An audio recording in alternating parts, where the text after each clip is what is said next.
Hola, buenas tardes, ¿qué tal? ¿Cómo están? Buenas Ya, tardes, ¿cómo está? Buenas tardes, doctor.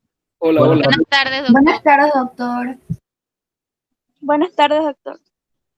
Ya grabando la sesión, así que para los temas que quieran comentar con respecto al examen.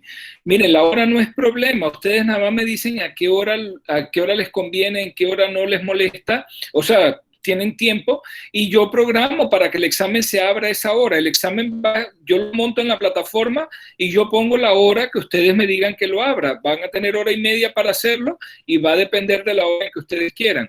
Lo único era que sí necesitaba saber con tiempo para, para poder elaborar el examen. Así que sí me da chance casi una semana para hacer el examen y subirlo y se va a abrir ese día a la hora que ustedes quieran. Así que ustedes me dicen a qué hora quieren y con mucho gusto lo agendamos para esa hora.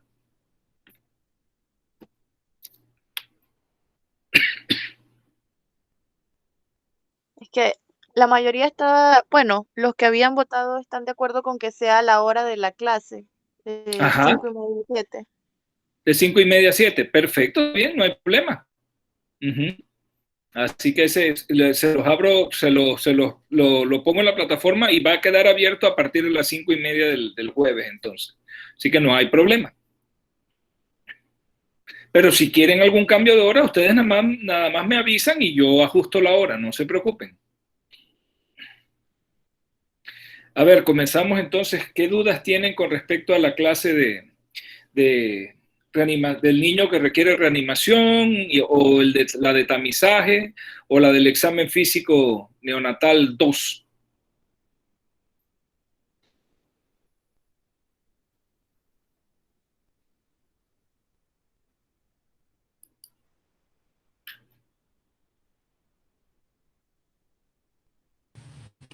Buenas tardes, doctor. Hola, Jam. Eh, una pregunta. Con respecto Ajá. al video creo que se llama quejido, ¿no? Del niño, Sí, ¿eso es sí, sí. normal No, esa es una de las o es patologías que es patológico.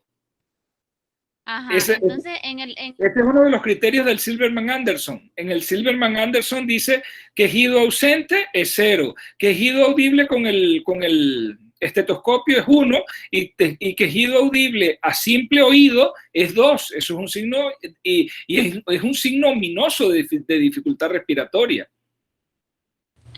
pero digamos, lo pregunto y lo pregunto si es patológico, porque hay niños que no sé si es un quejido o no es un quejido, pero hay niños que hacen pues un ruidito así, pero normalito, pues no sé si eso siempre es así, se clasifica como quejido o no. Si es un ruido que no es, porque si usted escuchó cómo se queja el niño hace como, eso es quejido. Algunos niños tienen un ruido que es como un estridor y eso lo vamos a ver el próximo semestre. El estridor es quizás un un poquito diferente y el estridor no es expiratorio, no es en la fase expiratoria de la respiración, es en la inspiración. Y si un niño, un bebé, porque puede ser no necesariamente un recién nacido, puede ser también un bebé, uno le siente estridor al respirar cuando están dormidos, puede ser una laringomalacia, eso también es patológico. O sea, cuando los niños respiran no debe haber ningún ruido. La respiración es normal, nada más se escucha el sonido respiratorio y eso es muy discreto. Cualquier otro sonido que uno escuche generalmente es anormal.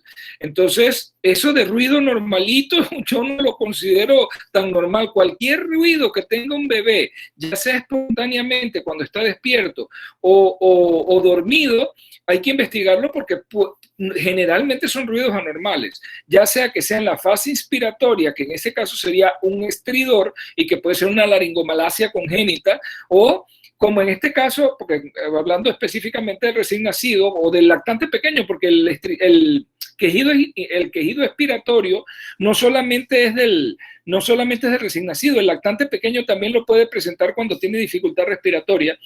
El quejido expiratorio es un mecanismo que tiene el niño para dejar la vía aérea abierta, para que no se colapse la vía aérea. Entonces, eso es automático, es instintivo, no es controlado por el niño.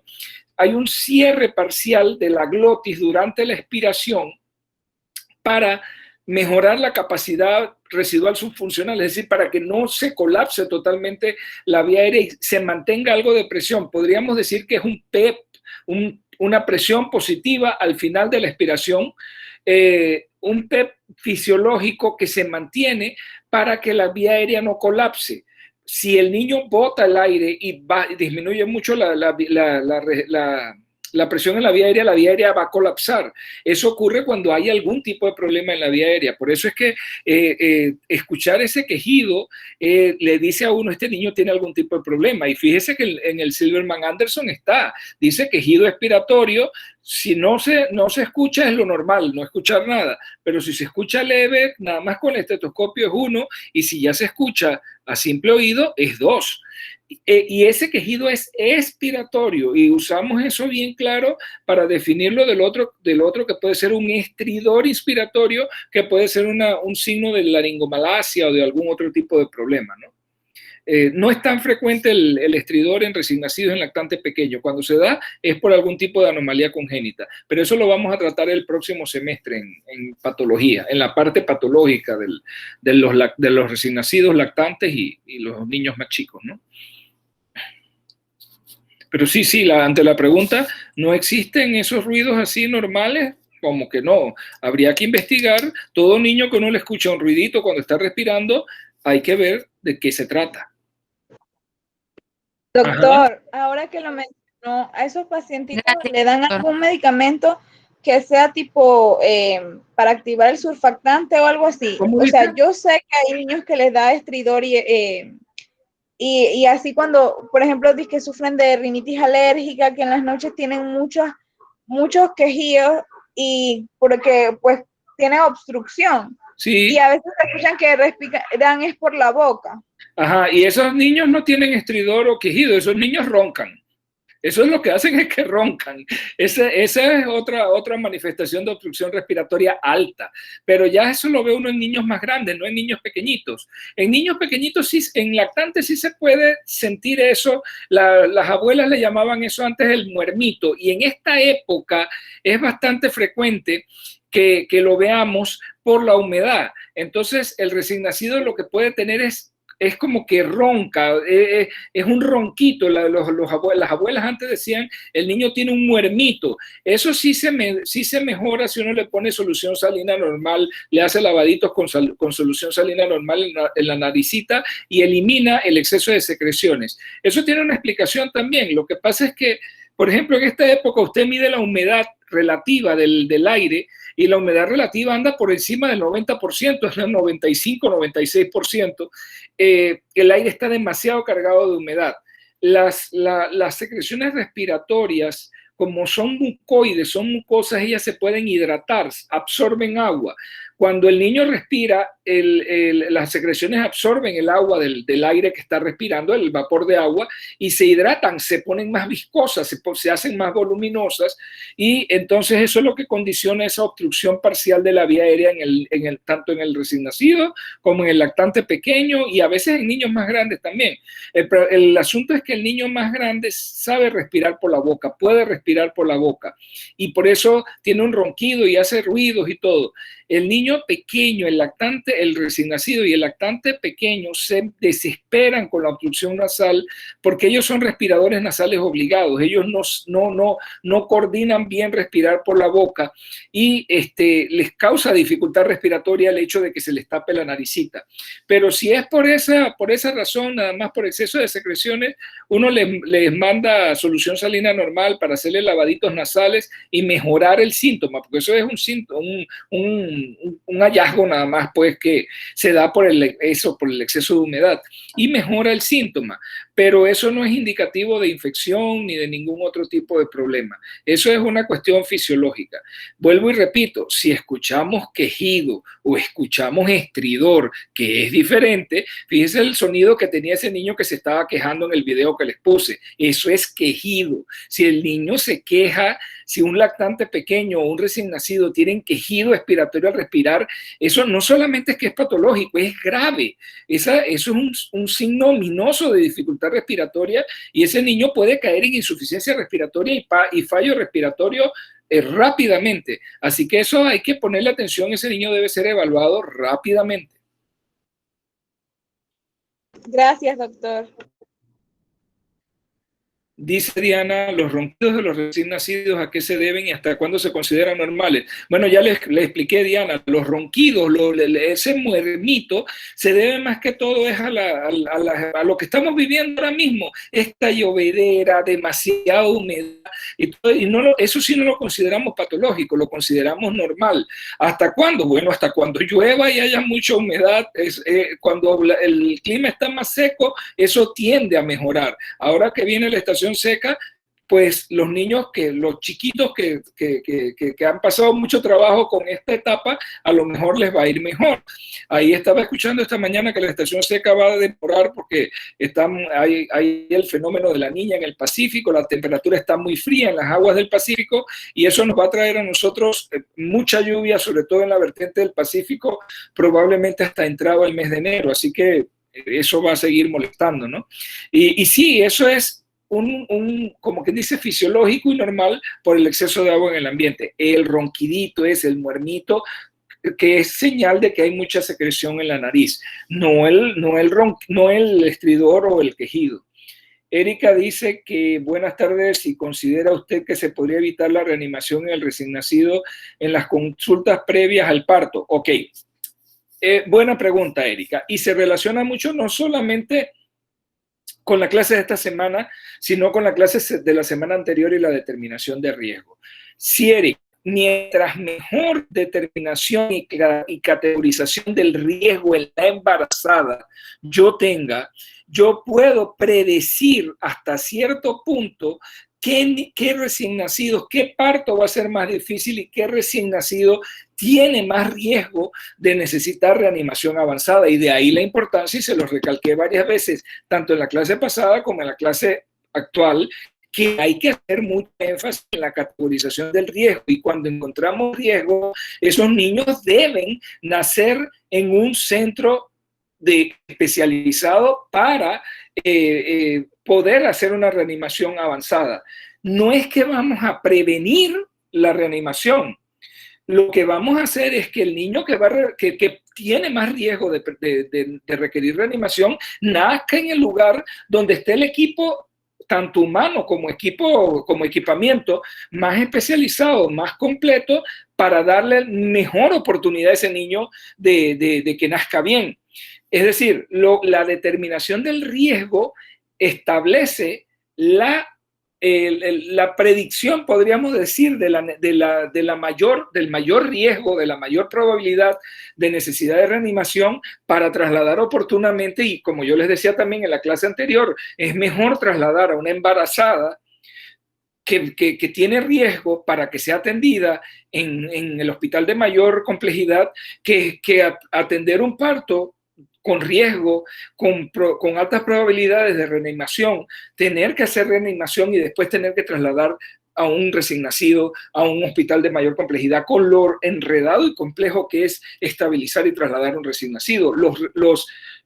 Las probabilidades de éxito, es decir, el pronóstico de vida y de función, no solamente de que el niño sobreviva, sino que sobreviva con calidad de vida y con buena función neurológica y todo, disminuye mucho cuando tenemos que hacer este tipo de traslados. Entonces, lo que sí podemos predecir es la probabilidad de que se necesite reanimación.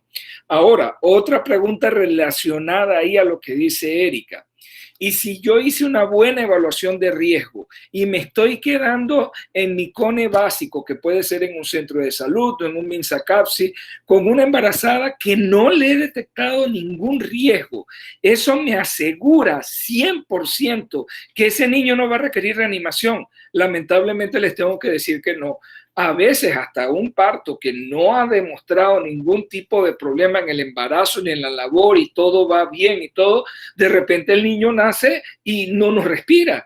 Por eso es que tenemos que estar capacitados para dar, por lo menos, les decía yo en la clase, por lo menos hasta bolsa máscara. Porque miren, si ustedes son capaces de dar bolsa máscara, van a reanimar, yo les diría que más del 98% de los niños. Es decir, de todos los niños que tengan que atender, el 98% ustedes los van a poder atender bien. Porque miren, algunos niños que requieren algún tipo de maniobra, lo único que requieren es que uno les coloque en la posición de olfateo, es decir, coloque la posición neutra en la vía respiratoria y los estimule un poquito secando en la espalda o, como les decía también la vez pasada, unas palmaditas en las plantas de los pies, 2 palmaditas, y ya el niño ya con eso solamente ya comienza a respirar y a llorar. Inmediatamente comienza a llorar, usted tranquilo, ya lloró, inmediatamente va a mejorar el color, todo va bien y mejora su tono y usted lo deja ahí en contacto piel con mamá. El problema es ese que usted, y eso lo hace usted en segundos, ese que lo secó, lo puso sobre mamá, no lloró, usted le volvió a pasar la sabanita seca por la espalda, de abajo hacia arriba, desde la parte baja de la espalda hacia arriba, le palmó 2 veces en las plantitas de los pies y no llora, ya usted no tiene que seguir haciendo más maniobras ni estimulación ni nada.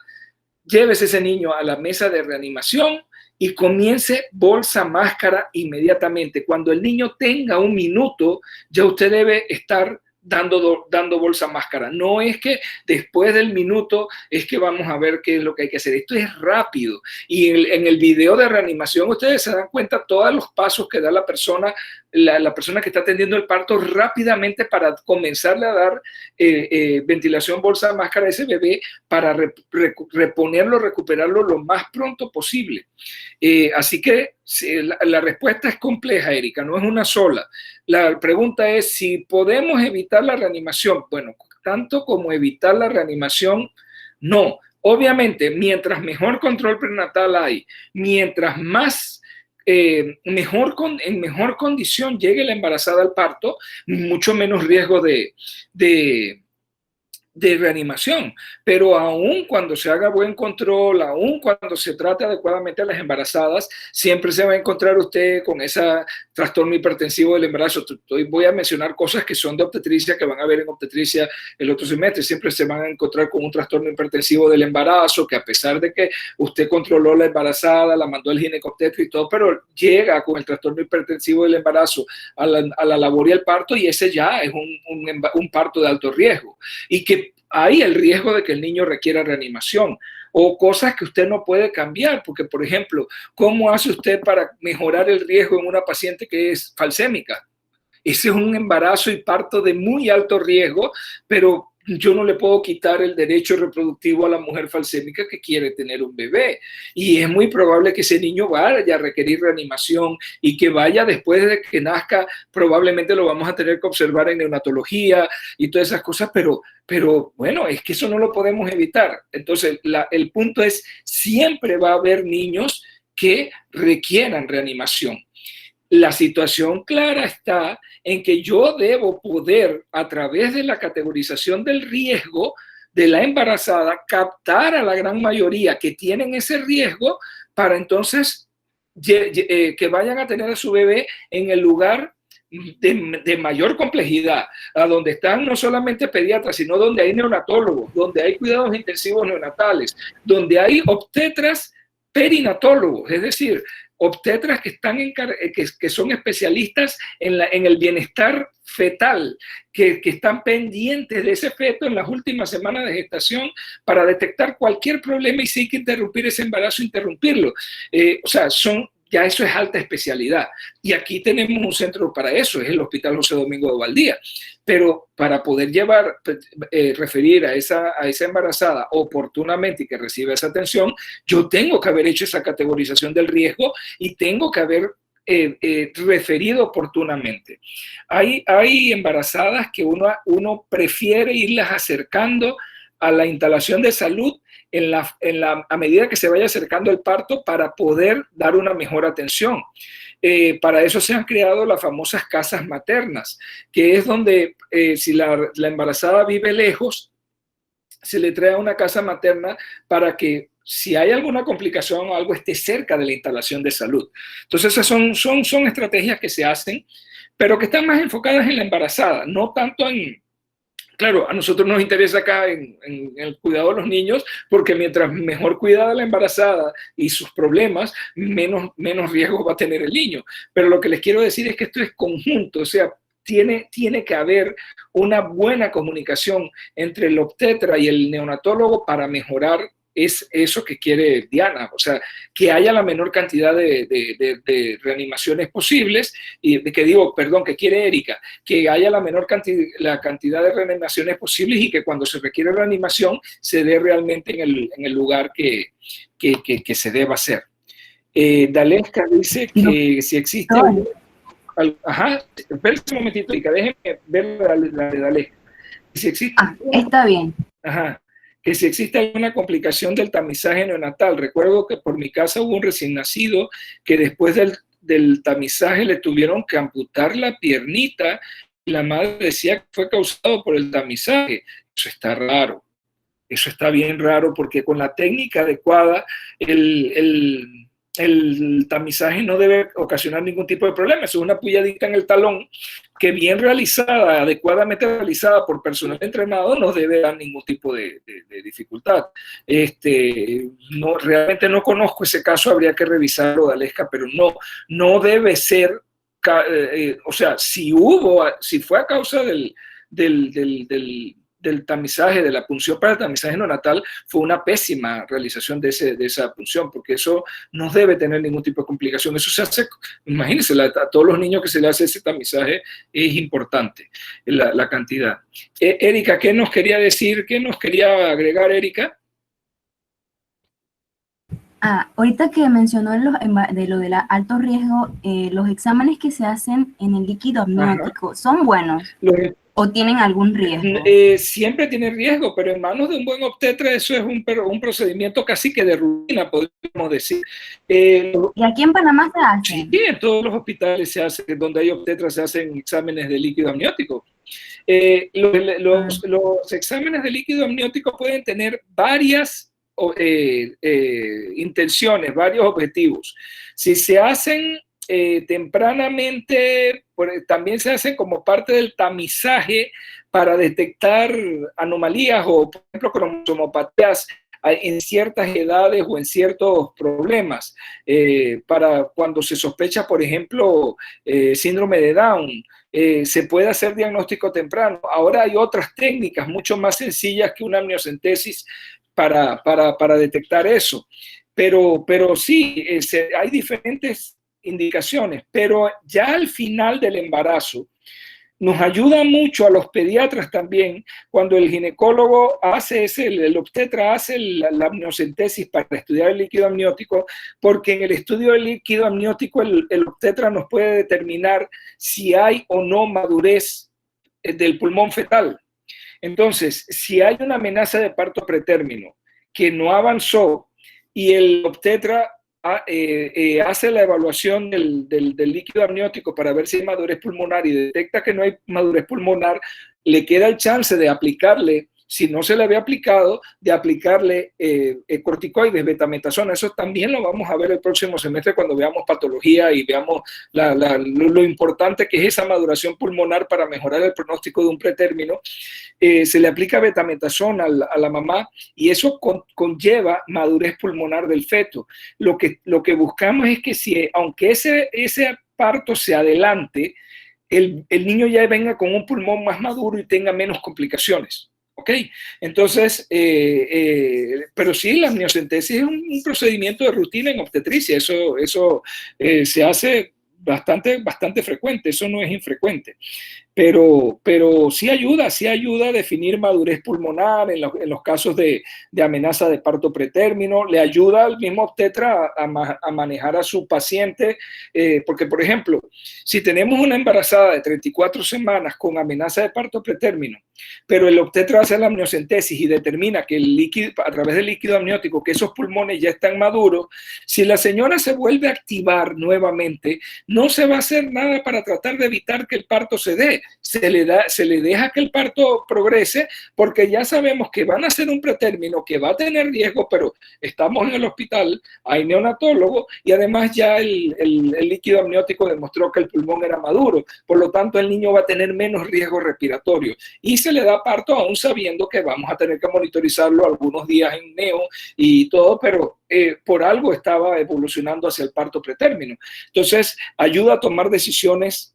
Es lo que les digo, esa decisión la toma el obstetra perinatólogo en conjunto con el neonatólogo y se sientan a ver si esta señora, mira, tiene esto, tiene lo otro, sospechamos que puede haber tenido una infección y ahora el niño pues ya tiene madurez pulmonar, mejor lo dejamos evolucionar el parto. Y ok, dejan evolucionar el parto y nace el niño y se le vigila y le va bien. Diferente es si no hay madurez pulmonar. Entonces, sí, ese tipo de exámenes son importantes y ayudan a la toma de decisiones. Doctor, lo preguntaba. Ajá, sí, dígame. Porque a mi mamá le hicieron eso y yo pensé que en el seguro o en el MINSA no lo hacían, porque lo mandaron a hacer en Panamá y yo pensé que eso no lo hacía el seguro o el MINSA. Pero se lo hicieron a las cuantas semanas. Ella estaba avanzada. ¿Y para qué? Era embarazo de alto riesgo. ¿Pero para qué le hicieron la amniocentesis? ¿No se acuerda? No, es que no me acuerdo. Yo creo que era para determinar si venía con alguna normalidad. Es que ahí no era que no se le podía hacer la amniocentesis acá, era que el examen se le tenía que hacer allá en Panamá porque allá era donde está el laboratorio que se hacen las pruebas. Probablemente no estaba tan avanzado, tiene que ser antes de las 20 semanas y era para determinar si el niño venía con alguna cromosomopatía. Pero ese examen sí no se hace acá, se hace en Panamá. Todavía no se hace, pero es probable que pronto se pueda hacer, porque ya hay la tecnología en el Hospital Ovaldía que lo permite hacer, nada más hay que traer los reactivos y todas esas cosas para hacerlo, ¿no? Y entrenar al personal para que lo pueda realizar, el personal de laboratorio, porque la tecnología sí la tenemos ya, apenas hay biología molecular, se pueden hacer muchas cosas, pero sí, era por eso, no era porque acá no se podía hacer la amniocentesis, era porque los exámenes que había que hacerle al líquido amniótico no se podían hacer acá, se tenían que hacer en Panamá. Muchas gracias, doctor. Exacto. Joanely dice que con respecto a las pruebas de tamizaje neonatal, que ha visto en las noticias que están disminuyendo la asistencia de la mamá con sus niños, al igual que los programas de vacunación. A la institución ha realizado algunos programas para que lleven más los niños. Ok, es que el problema es esta pandemia, Joanely. Sí es cierto, estamos viendo retraso en el esquema de vacunación porque las mamás tienen miedo, las mamás que son sensatas tienen miedo de salir ellas y de salir con sus bebés. Con las que podemos hablar y todo eso se ha hablado, ellas han ido yendo y se las ha ido vacunando a sus bebés. También el MINSA y la Caja de Seguro Social han hecho campañas de vacunación donde se mueven a ciertas áreas y se invita a las mamás a ir porque no van a tener que estar mucho tiempo, sino que se les dice, venga a tal hora, y es como si fuera como una cita.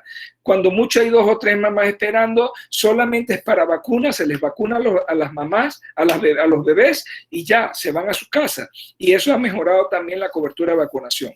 El problema con el tamizaje, Joanely, y yo se los mencioné en la clase, es que aquí en Chiriquí el tamizaje solamente se toma en el hospital y eso es algo que está mal. El lugar donde se hacen las pruebas está bien que fuera el hospital, aunque podría ser un laboratorio de referencia fuera del hospital también, que hiciera todo ese montón de pruebas de tamizaje. Pero si están en el hospital, pues están en el hospital, ya tienen el equipo y tienen todo, está bien, que se haga en el hospital.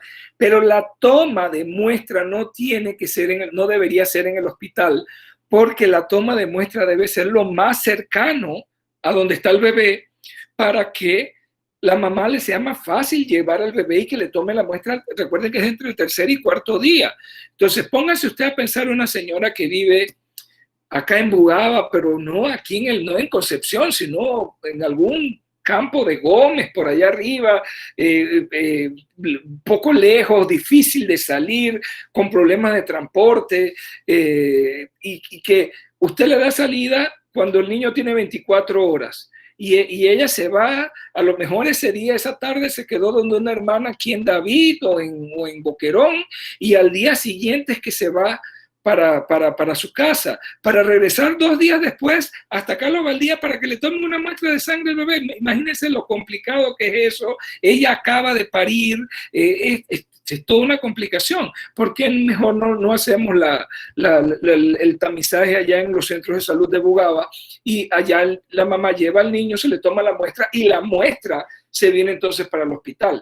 Esa es la filosofía del tamizaje neonatal. Yo les decía en la clase, el tamizaje neonatal es una acción de atención primaria de salud, del primer nivel de atención. El problema es que pues no se ha estructurado la dinámica, y que habría que capacitar personal en esos centros de salud. Y miren, no tiene que ser personal de alta calificación. En algunos lugares, en otros países, se puede capacitar hasta los técnicos de enfermería para que tomen esa muestra. El gran problema es que aquí todos los gremios tienen como muy cerrados sus competencias y sus cosas, y nadie quiere ceder un poquito. Los técnicos de laboratorio, los tecnólogos médicos, quieren ser ellos los únicos que pueden tomar las muestras y los únicos que pueden hacer eso, pero complican la situación, porque hace muy difícil que el niño tenga acceso a que se le tome la muestra. Entonces, sí, ha habido disminución, pero ha habido disminución, yo diría que en tamizaje neonatal más que en otras cosas, porque eso de tener que venir al hospital. Entonces, hay otra situación también. Ha habido que turnar por la situación de la pandemia, y el laboratorio clínico del hospital es muy pequeño, han tenido que turnar a los tecnólogos para que trabajen por tandas, ¿no? Entonces eso ha disminuido la posibilidad de hacer muestras. Entonces, ¿qué pasa? Hay las muestras que normalmente estaban demorando alrededor de 2 semanas en salir el resultado, a veces un poquito menos, ahora demoran hasta 2 meses en salir el resultado, porque no pueden hacer tanto trabajo. Entonces, ha habido mucho, esta pandemia de COVID-19 ha puesto muchos obstáculos en muchas cosas que han afectado estas acciones de atención primaria de salud. Pero sí hay problemas tanto para el tamizaje como para los controles de crecimiento y desarrollo, y el cumplimiento del esquema de vacunas. Sí hay. Ahora pues las mamás debido a los mensajes que se les han dado y todo, ellas van, se les trata de atender rápido, se les vacuna a los niños para que se puedan regresar a sus casas. Y eso ha mejorado un poquito las coberturas. Y lo que les digo, las jornadas que se hacen en lugares céntricos, no necesariamente una instalación, sino se pone una carpa y se van, y las enfermeras van y vacunan a una gran cantidad de niños en un día, y eso ha contribuido a mejorar las coberturas. Pero sí, al principio nos golpeó duro las coberturas esta situación de COVID-19. ¿Alguna otra pregunta?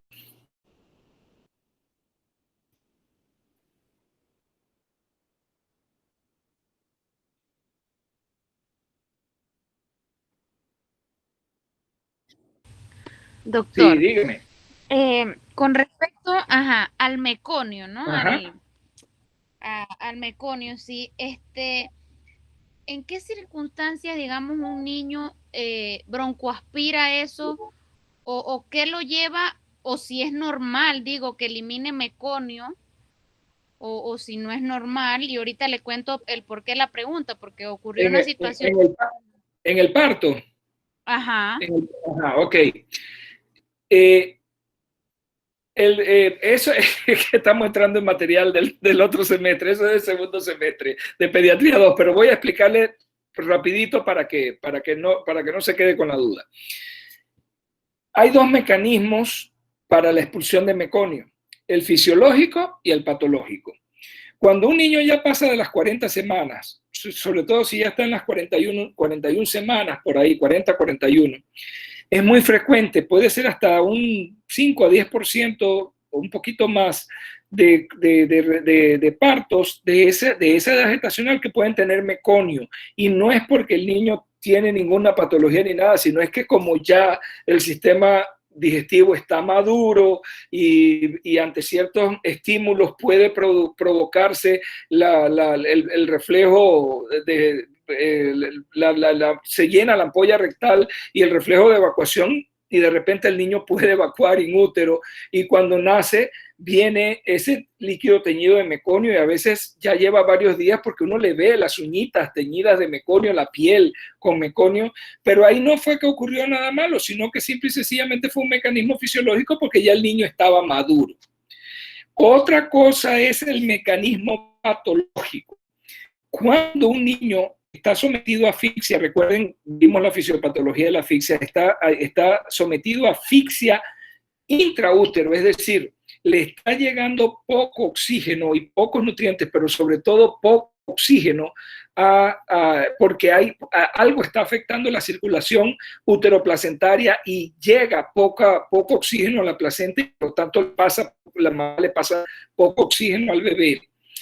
Eso es lo que define lo que llamamos sufrimiento fetal agudo. Es una asfixia perinatal in útero. El bebé se está asfixiando, está quedándose sin oxígeno. Se desencadenan los mecanismos que les dije en la clase de aumenta las respiraciones rápidas hasta que viene el cese de la respiración, caída de la frecuencia cardíaca, y eso uno lo puede ver con el monitoreo fetal, con el monitoreo durante la labor. Pero otro de los mecanismos que hay es que en ese momento la perfusión se ve alterada porque hay poco oxígeno, ¿no? Y una de las respuestas a la perfusión alterada, es decir, a la poca entrega de oxígeno a los órganos y sobre todo a los órganos importantes como el cerebro, es una respuesta fisiológica simpática, es hacer una vasoconstricción a nivel de las extremidades y del lecho esplácnico. También hay una vasoconstricción para redirigir el flujo y el poco oxígeno que hay hacia el cerebro y hacia el propio corazón. Entonces, cuando ocurre esa vasoconstricción esplácnica y esa disminución del flujo de sangre hacia el intestino, recuerden que el intestino es irrigado por el lecho esplácnico, ¿qué va a ocurrir? Una isquemia temporal a nivel del intestino. Y esa isquemia puede producir hiperperistalsis, y esa hiperperistalsis va a producir que el niño evacúe meconio, pero es un mecanismo patológico. Entonces, es más frecuente que ocurra la aspiración intraútero de meconio cuando es el mecanismo patológico que cuando es el mecanismo fisiológico. ¿Ok? Es más, recuerden que el niño puede comenzar a respirar en respiraciones rápidas como respuesta a la asfixia en la apnea primaria ahí in útero, y entonces imagínense que comience a mover ese líquido amniótico y ese líquido amniótico va con meconio. Es decir, que el niño ya puede, en el momento en que nace, haber venido con meconio. De ahí la importancia, y yo se los decía cuando vimos la determinación de que había que fijarse en el líquido amniótico cuando íbamos a evaluar al recién nacido. Antes se decía que al niño con meconio, cuando había el líquido meconial, al niño había que aspirarlo. Ya eso cambió. Las guías del 2015 lo habían cambiado, las guías del 2020 lo vuelven a reiterar. No es necesario. El niño tenga o no tenga meconio, lo que tenemos que ver es si requiere o no requiere reanimación, y si requiere reanimación, reanimarlo inmediatamente con presión, bolsa máscara, presión positiva. ¿Qué nos indica el meconio? ¿Por qué es importante verlo? Porque obviamente cuando hay meconio en el líquido amniótico es más frecuente que necesitemos hacer reanimación. Ese niño, y sobre todo si es por mecanismo patológico, ese niño va a venir afectado, va a venir herido, porque estaba teniendo sufrimiento fetal agudo, tenía una asfixia intraútero. Entonces, esa es la importancia del meconio. Si va a aspirar o no va a aspirar, pues no hay manera de que lo sepamos. Por eso esos niños que nacen con líquido amniótico meconial tienen que ser observados, y por eso les decía, esto es material de Pediatría 2, porque si desarrolla el síndrome de aspiración de meconio, que esa es una de las patologías que vamos a ver el otro semestre, esa es una patología bien grave, pero eso lo vamos a ver el otro semestre, eso ya es patología, no es el recién nacido normal, pero esa es la explicación. Hay un mecanismo fisiológico ya de madurez, cuando el niño tiene 40, 41, es más, en los postérminos, que ya también el niño puede tener algún grado de sufrimiento porque se pasó de tiempo, también hay que poner atención porque puede haber aspiración de meconio, pero es raro que no vemos con mucha frecuencia postérmino, pero lo que sí vemos son los sufrimientos fetales agudos. ¿Y en quién puede ver usted sufrimiento fetal agudo? Que hay que estar pendiente a eso.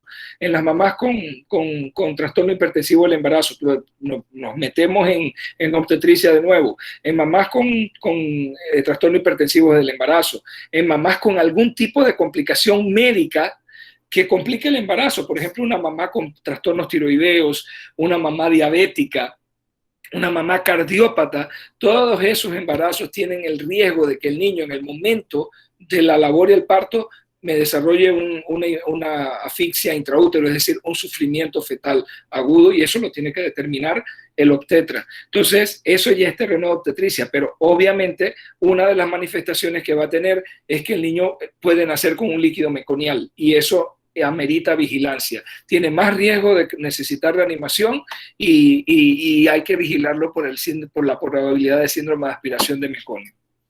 No sé si le contesto. Sí, gracias, doctor. Y bueno, ya que nos metimos un poquito al tema, que aunque usted dice que es el próximo semestre, lo que pasa es que una persona así cercana a mí, su bebé falleció porque dijeron pues que él broncoaspiró eso, pero yo no entiendo, digamos, fue un embarazo las semanas completas, ¿verdad? Fue un embarazo tranquilo, fue un embarazo feliz, entonces digo, ella ya fue al hospital, ¿verdad? Porque le tocaba parir, pero ella no podía, o ella me dice a mí, ¿verdad? Que ella no podía, ella le decía a los médicos que no podía pujar, que no podía, y se cerró que no podía, de hecho se le montaron en su panza y todo. Entonces, no sé, pues la verdad, la situación real, lo que ocurrió allá, pero ella pedía pues que la llevaran a cesárea. Me imagino que eso no es que hay, si una paciente pide cesárea, llévenme porque no puedo parir, no es así tan fácil, pero la llevaron de urgencia porque se dieron cuenta o algo así que el bebé expulsó, digo yo, no sé, eso, y entonces si la abrieron, ¿no? Le hicieron cesárea y de una vez se tuvieron que llevar al bebé. Él sí nació respirando, pero broncoaspiró. ¿Sí? Sí. Hay dos situaciones, hija. Una es la obstétrica. Ahí no me quiero meter. Esa pregunta del otro semestre en obstetricia. La otra que sí le puedo explicar es la de neonato. Sí, ese niño tuvo sufrimiento fetal agudo. Sí, evacuó meconio por mecanismo patológico y desgraciadamente la aspiración se le complicó. Miren, por eso le digo, lo vamos a ver el próximo semestre. Es una patología grave y tiene una mortalidad altísima, mayor del 50%, porque hacen hipertensión pulmonar persistente, hacen toda una serie de complicaciones y lamentablemente más de la mitad de los niños que nos desarrollan el síndrome de aspiración de meconio fallecen. Por mejor tecnología que tengamos y por mejor manejo neonatal que se le pueda dar. Incluso en los mejores centros de atención neonatal, el síndrome de aspiración de meconio es un síndrome de alta mortalidad. Entonces, sí, ahí lo que hubo fue un sufrimiento fetal agudo y cuando se dieron cuenta que había sufrimiento fetal, la llevaron a cesárea de urgencia, pero lamentablemente, muy probablemente ese niño aspiró in útero. Por lo que le decía, en la asfixia primaria la hizo in útero, comenzó ese periodo de respiraciones rápidas antes de caer en la apnea primaria, y ahí fue donde metió el meconio a la vía aérea, y ya una vez el niño nace, pues es muy difícil que yo pueda decir que yo puedo limpiar esa vía aérea, ya el daño está hecho, y una vez el niño aspira, ya le digo, el riesgo de mortalidad en los niños que aspiran es altísimo, es mayor del 50%. Entonces, esa es la dificultad. Esos niños tienen mal pronóstico. muy mal pronóstico, y los que sobreviven con muchas secuelas respiratorias, algunos quedan con hipertensión pulmonar persistente, que tienen que estarlo viendo cardiología, tienen que estar tomando medicamentos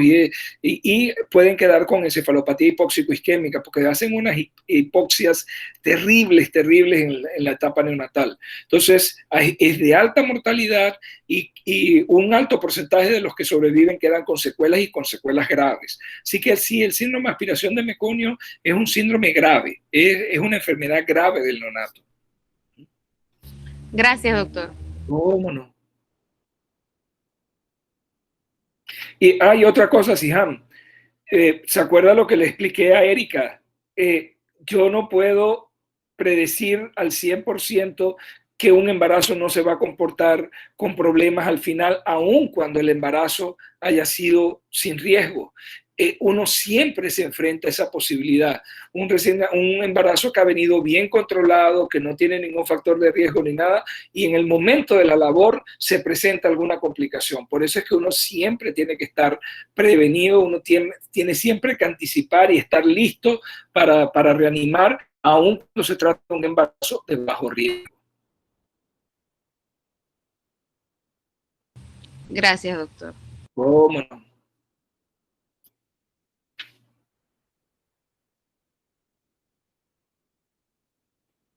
¿Alguna otra pregunta?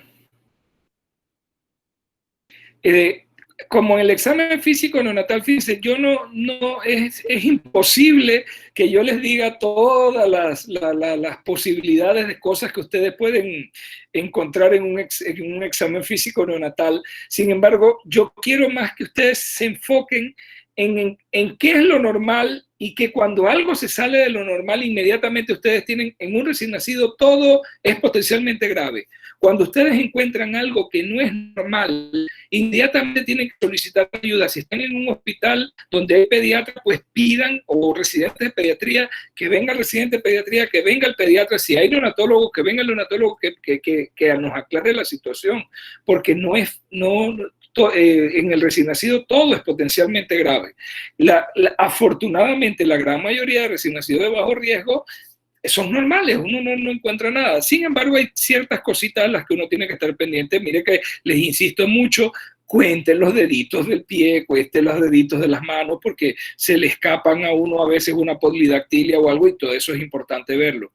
Y les incluí los archivos ahí de la presentación esa que está en el documento PDF, que es del doctor Martín Lazo, que es neonatólogo del complejo hospitalario de la Caja de Seguro Social en Panamá, donde él son dos archivos. Uno es de hallazgos normales del recién nacido, o sea, cosas que se pueden observar porque son totalmente normales, y el otro archivo es de hallazgos patológicos en el recién nacido, o sea que les ayuda para revisar, para repasar, cuando algún día se encuentren algo, puedan ir y ver, ¿y esto qué era? Y, mira, era tal cosa, ¿no? Es importante tener esos archivos visuales, porque es imposible que ustedes se sepan todo. Si alguno se interesa por ser pediatra, cuando sean pediatras, ahí sí van a tener entonces que dominar un poco más de la patología neonatal y de las cosas visuales que uno puede ver. Y aún los pediatras podemos dominar todo lo que uno puede ver en un recién nacido patológico, pero ya le digo, afortunadamente son los menos. La gran mayoría de los recién nacidos son recién nacidos normales, de bajo riesgo, y que no tienen ningún tipo de problema.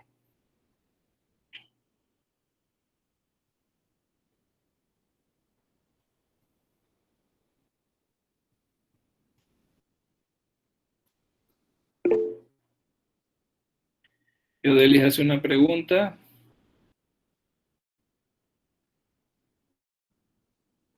Sí, Biodelis, la pregunta de Biodelis es bien interesante. Si en el tamizaje influye que el bebé sea pretérmino, claro que sí. El tamizaje al tercer o cuarto día se hace con los niños a término sanos, los que van a ver ustedes. Los niños pretérmino, eso se evalúa de acuerdo al grado de prematuridad, a la semana de edad gestacional que tengan, y hay que ver el tipo de alimentación que le voy a dar y toda esa serie de cosas, porque la mayor parte de estas patologías de errores congénitos del metabolismo para poder detectar algún producto de acumulación o algo, el niño ya tiene que estar comiendo. Y si es un prematuro que no está comiendo, sino que lo estoy alimentando para alimentación parenteral o algún otro tipo de cosa, obviamente los resultados podrían verse alterados. Yo por eso no me meto con el prematuro. El prematuro es terreno del especialista. Para ustedes, enfóquense en el recién nacido sano, normal, que nació a término, que tiene el que tiene que hacerle el tamizaje al tercer o cuarto día. Y recuerden, es lo más importante para nosotros en la atención primaria, no es el que me sale con algún hallazgo positivo, es el que me sale negativo porque ya termino de clasificarlo como de bajo riesgo. Es un niño que nació sano, que nació bien, con buen peso, que no tiene ningún factor de riesgo y que el tamizaje le salió negativo. Si tuviera algún factor de riesgo, no es para la red primaria, ese tiene que verlo el especialista entonces, ¿no? Entonces, enfóquense siempre hacia el recién nacido sano, que es el que ustedes, si van como médicos generales, recuerden que los estamos formando como médicos generales de atención primaria, ese es al que ustedes se tienen que enfocar, el recién nacido a término, de bajo riesgo, que no tiene problemas.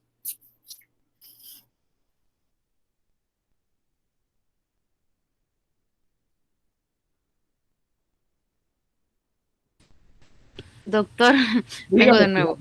Ajá. El caput, no sé si se pronuncia así. El caput sucedáneo. Si se quita, como no, eso es un edema, es puro edema. Con el tiempo se comienza a reabsorber y se quita.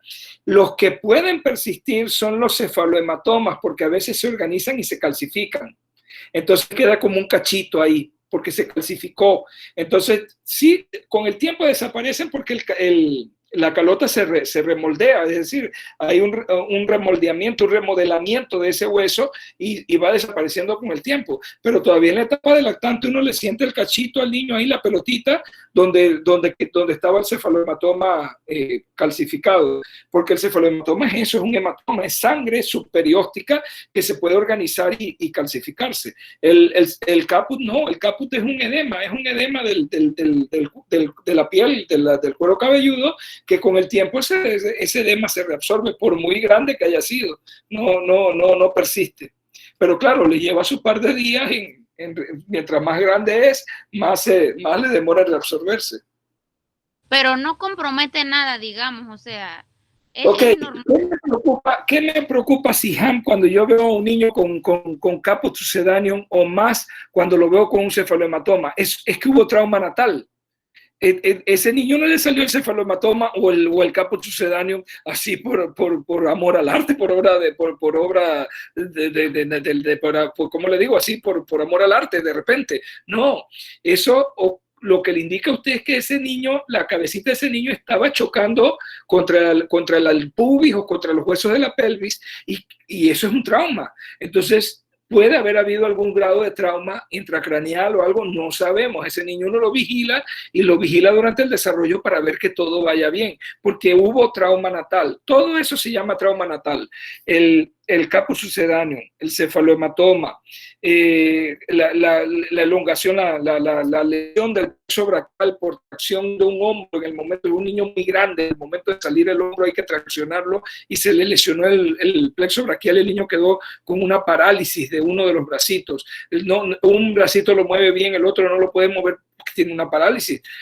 Me hace el moro, pero me lo hace incompleto. Un bracito se mueve bien, el otro no. Eso inmediatamente dice, esto puede ser una parálisis por trauma natal.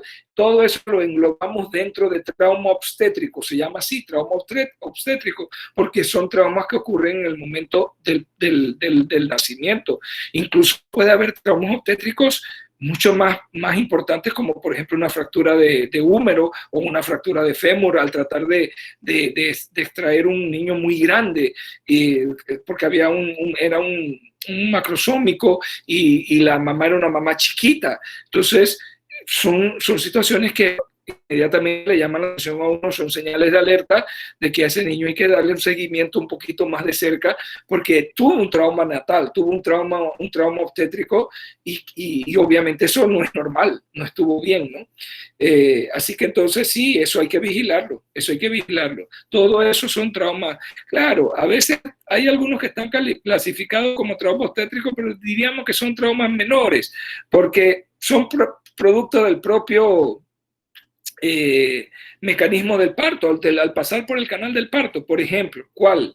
A veces los niños tienen unas pequeñas hemorragias subconjuntivales en la conjuntiva vulvar, en los ojitos, que es producto de la presión que sufren en el momento en que salen por el canal del parto. Son autolimitadas, eso se reabsorbe, no dejan ninguna secuela ni nada, y uno lo que tiene que hacer es tranquilizar a la mamá y explicarle: sí, mire, tiene una manchita roja en el ojo, no se preocupe, eso fue una venita que se rompió cuando el niño pasó por el canal del parto, y por eso ahí se derramó un poquito de sangre ahí, pero eso no tiene ningún problema ni ninguna repercusión, eso se va a quitar, cuando él vaya creciendo eso se le va a quitar. Y uno le explica a la mamá, pero eso es casi que normal, lo ve uno con bastante frecuencia porque es producto de haber pasado por el canal del parto.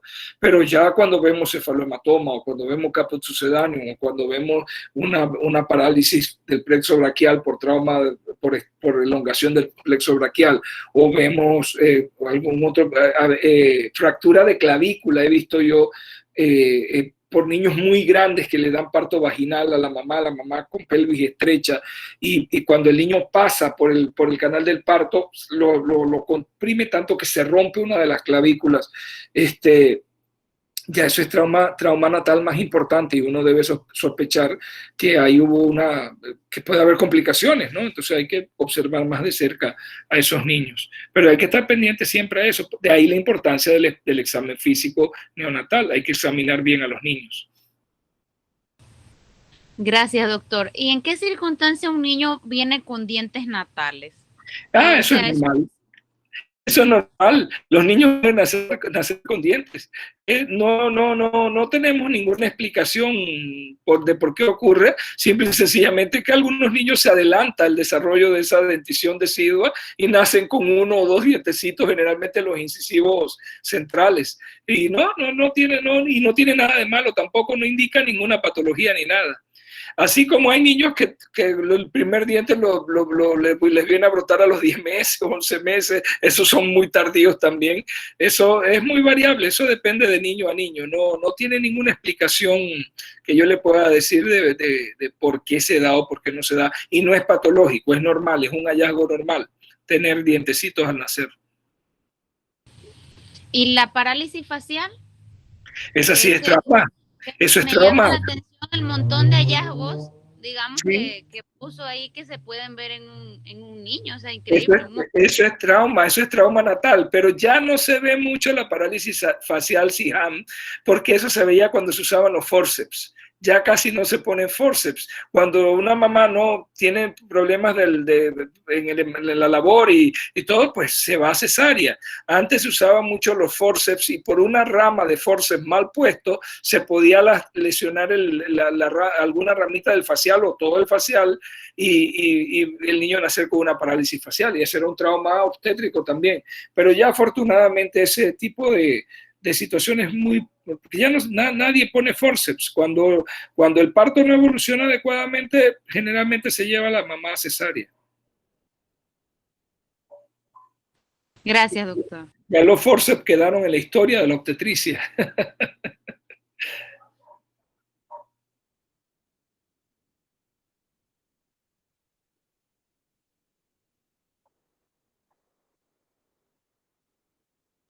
¿Alguna otra pregunta?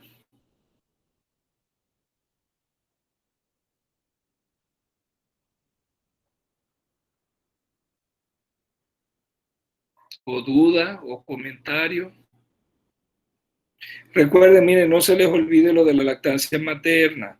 La primera media hora, todos estos niños que nacen bien, que respondieron, incluso aquellos que hubo que reposicionarlos y estimularlos un poquito, pero que respondieron inmediatamente y los dejamos ahí con mamá, lo ideal es que ellos inician la lactancia materna en la primera media hora. Miren, aquí también puse lo de los periodos de transición.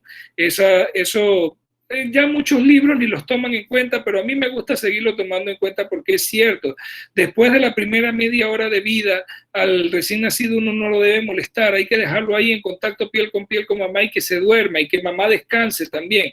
Así que la primera media hora es clave para que, aunque a mamá la está usted atendiendo todavía en ese momento, viendo el desprendimiento de la placenta y la revisión de cavidad y todo eso, pero en ese momento ya debe estar enfocada en que su niño se pega la teta y tome pecho y todo eso. Y después de la primera media hora, descansar ella, descansar el bebé va a descansar cerca de 2 horas, 1 hora y media, 2 horas, y después entonces viene el periodo de reactividad 2, donde ya entonces sí vamos y le hacemos el examen neonatal 2 y lo vemos con más detenimiento y todo eso, ¿no?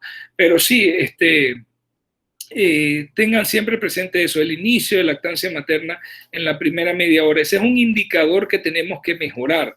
Tenemos que mejorarlo y lo logramos pues insistiendo nosotros en ese aspecto, ¿no?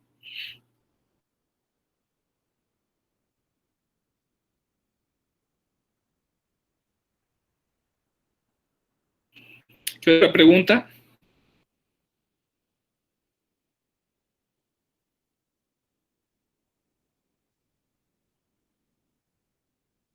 Bueno, si no hay más preguntas, entonces el otro jueves pues tienen el parcial.